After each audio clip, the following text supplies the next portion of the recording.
우리는 지난 1편과 2편을 통해 하나님이 어떤 방법으로 우리의 필요를 채우신지에 대해 함께 나누었습니다. 이번 시간에는 세 번째 시간으로 우리가 어떻게 할 때 하나님의 공급하심을 풍성하게 체험할 수 있는지에 대해 함께 나누기 원합니다. 몇 년 전 한 청년이 저에게 이렇게 물었습니다. 목사님, 누가복음에 보면 부자가 천국에 가는 것이 낙타가 바늘길에 들어가는 것보다 어렵다고 하는데 그럼 우리 믿는 사람들은 부자가 되면 안 되나요? 라고 질문했습니다. 여러분 이에 대해서 어떻게 생각하십니까? 예수님이 직접 부자는 천국 가는 것이 낙타가 바늘길을 통과하는 것보다 어렵다고 하셨는데 우리 믿는 자들은 부자가 되면 안 되는 걸까요? 사실 믿는 사람 중에는 이렇게 생각하는 사람들이 분명히 있습니다. 저도 예전에는 이렇게 생각한 적이 있습니다. 그런데 여러분 아십니까? 오히려 하나님은 우리에게 필요한 것들을 풍성하게 채워주고 싶어 하신다는 것을 말입니다. 여러분, 하나님도 이렇게 말씀하시지 않습니까? 내 입을 크게 열라 내가 채우리라 하지 않습니까? 여러분, 하나님은 아버지로서 자녀인 우리에게 필요한 것들을 풍성하게 채워주시기를 원하십니다. 저는 믿는 우리가 이런 체험을 하며 살아가는 사람들이 되었으면 좋겠습니다. 그렇다면 우리가 어떻게 할 때 이러한 것들을 체험하며 살아갈 수 있을까요? 여러분, 만약 우리가 이런 체험을 하기 원하신다면 반드시 두 가지 원리를 알고 삶에 적용해야 합니다. 그것이 무엇이냐? 하나는 하나님의 경제 원리이고 또 하나는 하나님의 재정의 관점입니다. 우리가 이것을 알고 삶에 적용한다면 우리는 반드시 하나님의 풍성하신 공급하심을 체험하게 될 것입니다. 그럼 이것이 무엇이냐? 첫째로 하나님의 경제 원리가 무엇인지 살펴보기 원합니다. 여러분, 이 원리가 무엇이며 어디서 볼 수 있느냐? 우리는 마태복음 14장을 통해서 이것을 볼 수 있습니다. 14장에 어떤 기록이 있습니까? 우리가 잘 아는 오병이어의 기적이 기록되어 있습니다.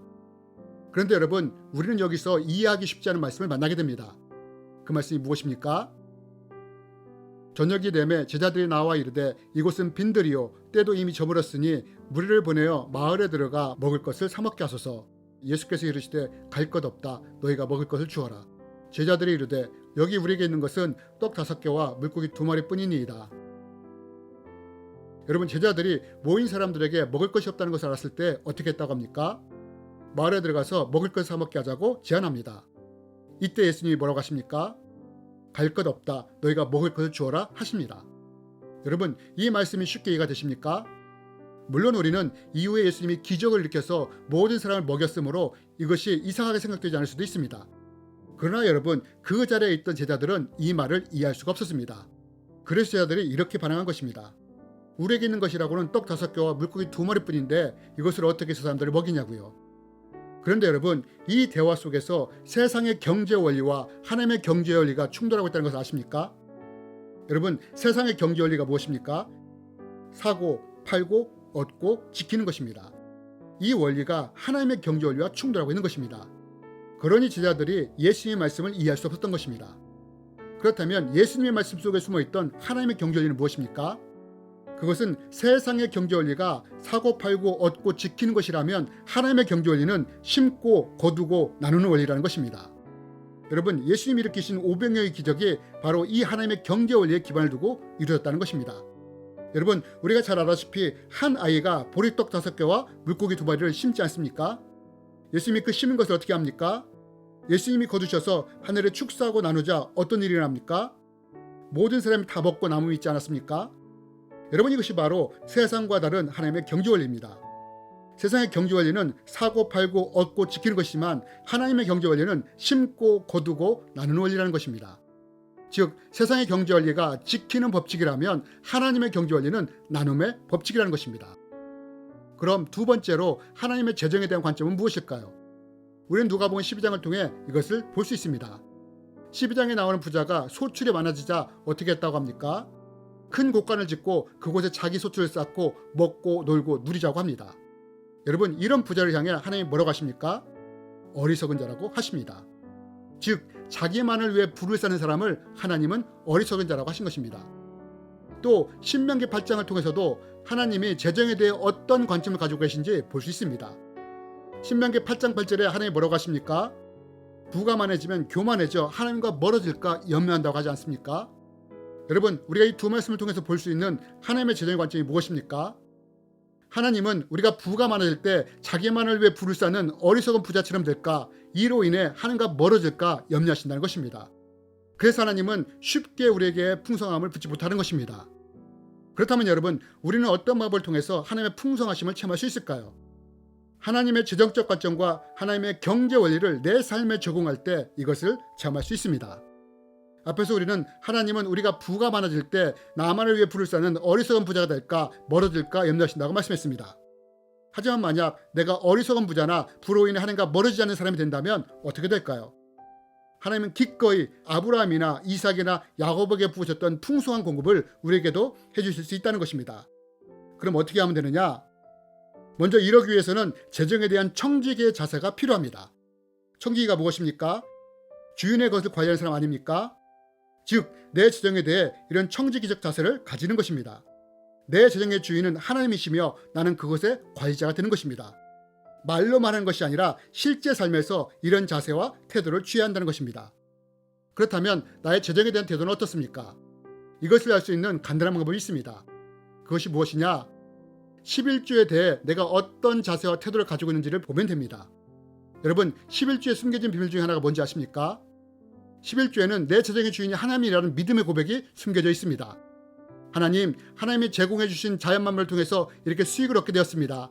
제가 한 것은 수고와 노력뿐입니다. 하나님이 자연 만물을 통해서 이것을 얻게 하셨으므로 이 재정의 원래 주인은 하나님이십니다. 라는 고백이 11조 안에 들어가 있다는 것입니다. 여러분, 왜 하나님이 11조를 하면 복을 주신지 아십니까? 그것은 이런 사람에게는 늘 재정의 주인이 하나님이라는 인식이 있기 때문에 어리석은 부자처럼 자기만을 위해 불사치 않기 때문입니다. 그래서 하나님은 들으신 11조에 축복해 주시는 것입니다. 재정의 안정을 보장해 주시는 것입니다. 그런데 여러분, 우리는 여기서 풍성한 공급을 체험하려면 한 걸음 더 나가야 합니다. 어떻게 해요?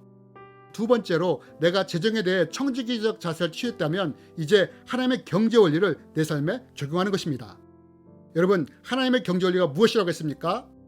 심고 거두고 나누는 것이라고 했습니다. 즉, 나눔의 법칙입니다.